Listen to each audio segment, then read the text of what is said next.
Well, the revolt against the Western-backed takeover of the Ukraine has intensified. Russian-speaking Ukrainians in Crimea are resisting the Western banker takeover of their country by installing a Russian mayor in the town of Sevastopol as part of an emerging revolt against the U.S.-backed coup d'etat that saw the overthrow of their democratically elected president. The Russian military has also moved in to secure the city against opposition militants. Now, meanwhile, in an effort to afford the coup some kind of legitimacy, the Ukrainian parliament voted in favor of trying Yanukovych before the International Criminal Court. And this was a development that came shortly after it was revealed that a secretive British investigators are combing central Kiev for any evidence that the government snipers were massacring demonstrators. Now, a report says that the investigators, who do not wish to be identified, say they have already pinpointed 4 sniper positions.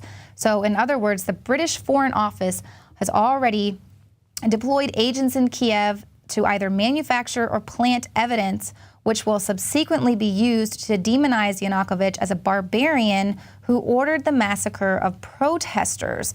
Now, this is much like the situation that we saw with Syria, where immediately after the chemical weapons incident there, the U.S. said that it was definitely the Assad regime, although we had evidence that showed that it probably more likely came from the Western-backed rebels.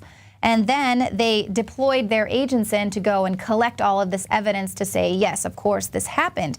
And now we're seeing it here with the opposition in the Ukraine, who is also Western-backed. So it's the same scenario. It's the repeat the lie over and over again, and people will believe it.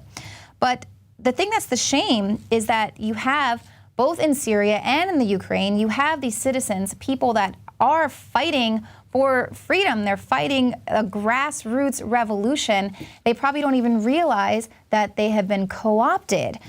And here you have a situation where the people in the Ukraine are being put through an absolutely horrible incident. Either way you look at it, it's not going to be good for them. They are basically caught in the middle of this massive tug of war between the East and West. The Ukraine is now a battleground to fight this proxy war, and either way it ends up for the Ukrainians isn't going to be great. They're either going to be dominated by Russia or the EU and the US. So either scenario isn't really great from them. But one thing is for certain, that the ties between Russia and the U.S. are, their good standing, their friendly relations are over. After the U.S. failed to take out Russian ally in Syria, now they have helped to fuel this violent revolution right on Russia's borders. So, of course, that is certainly the end of the friendly ties between the U.S. and Russia. So we'll have to stay tuned on that, but we're definitely seeing that kind of ramping up the propaganda there in that respect. But the question of how much the Ukrainian revolution was driven by external influences versus a real grassroots effort is now going to be put to the test, because some people in the Ukraine are demanding that the right to bear arms be included in their new constitution. So the Ukrainian Gun Owners Association has announced that it will start to work on the preparation of amendments to the constitution, which will provide an unconditional right for the Ukrainian citizens to bear arms. Their press release states, "People should have the right to bear arms. Authorities should not and will not be stronger than its people. Armed people are treated with respect." Absolutely. Now, whether or not the Ukrainians are able to secure the right to bear arms remains to be seen, because the EU puppet government that is sure to be set up there isn't likely to grant them this right based on Europe's very strict gun laws. But like I mentioned before, the situation that's happening there in the Ukraine is very important for Americans to witness, because it's just further proves the need for the Second Amendment and the right to bear arms. The exact way it was written is the way the Founding Fathers meant for it to be interpreted.